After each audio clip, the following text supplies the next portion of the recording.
Today I'm talking about hydration, or what one should consider drinking. Este episodio también está disponible en español.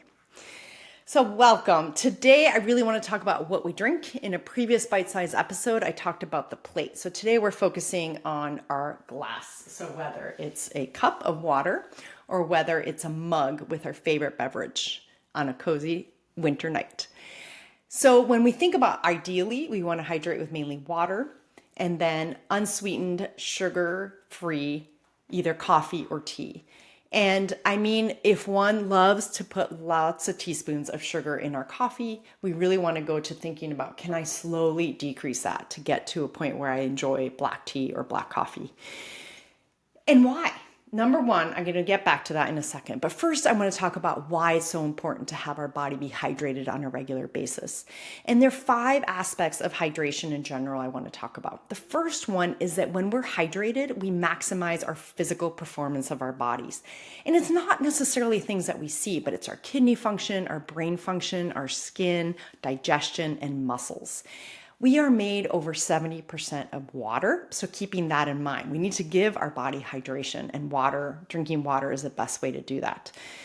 The next one is it helps our energy levels and our brain function. And this isn't necessarily doing statistical math. This could be as simple things of being able to be more even-keeled and have conversations where we have more energy throughout our day to do our day-to-day activities. The third one is it actually can help decrease headaches. There are specific people, especially that have certain migraines, that if they keep their body hydrated, they're much less likely to suffer from migraines. But this could also be from tension headaches. If one is hydrated, you're less likely to get headaches in general. The next one is if you're hydrated, you're much less likely to suffer from constipation.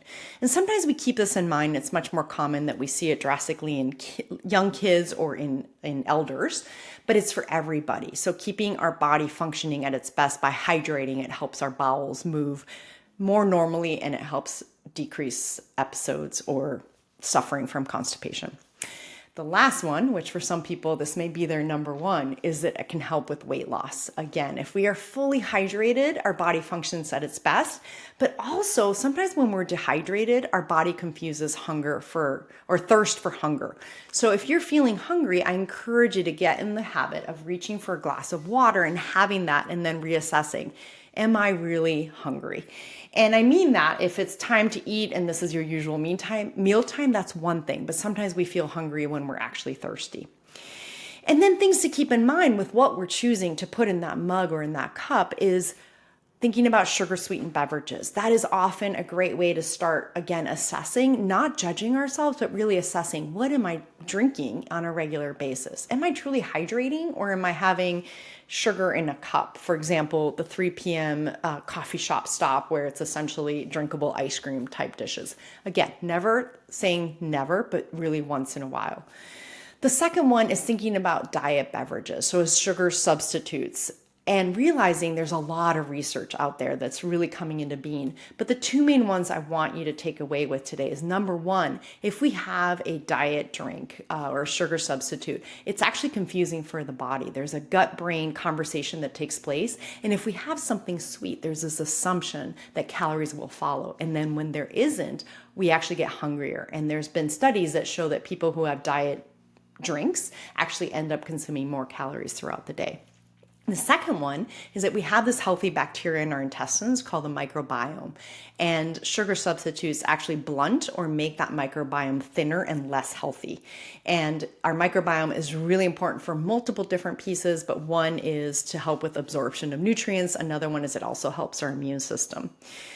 And then people will ask about stevia. Stevia is made from a natural plant that looks a lot like mint, but it is really processed, so keep that in mind. It also has a slight bitter aftertaste, so sometimes it's cut with another sugar substitute. So things to keep in mind when you're looking, and if you do decide to have stevia, to look for that it's not cut with something else. And also remember that you want to get to a point where you're not needing that sweet factor when you're having your drink. So hydrating, if you're not a big fan of water, you can do spa water where you cut up some fruits, some herbs, maybe strawberries and some mint to give you a yummy flavor that you drink throughout the day. Put those in a pitcher and you can refill it. It could be whatever you have in your house. It could be sliced apples or oranges. Again, anything goes. And it's getting infused with that flavor. So it's not that you're eating all that as juice. And then last but not least is keeping in mind the difference between something like a smoothie and a juice. Focusing on smoothies for just a bit here. When we make a smoothie and we're thinking, if we go back on that plate and I'm putting fruits and vegetables and whole grain and protein in there, like with a nut butter, I am essentially making an entire meal in that blender and I am drinking everything that's in there. So if I used whole fruits, I'm getting all the fiber. So it's a very balanced meal, but it's a meal. It's not a separate essentially a hydration. So keep that in mind when you're thinking about how you're nurturing your body throughout the day. And then the last one is compared to if I'm having juice where all the fiber is removed and then I can get that spike in sugar. It's night and day different. So to summarize, we want to hydrate with water and then unsweetened coffee and tea. I hope you enjoyed today's episode on how to hydrate my body.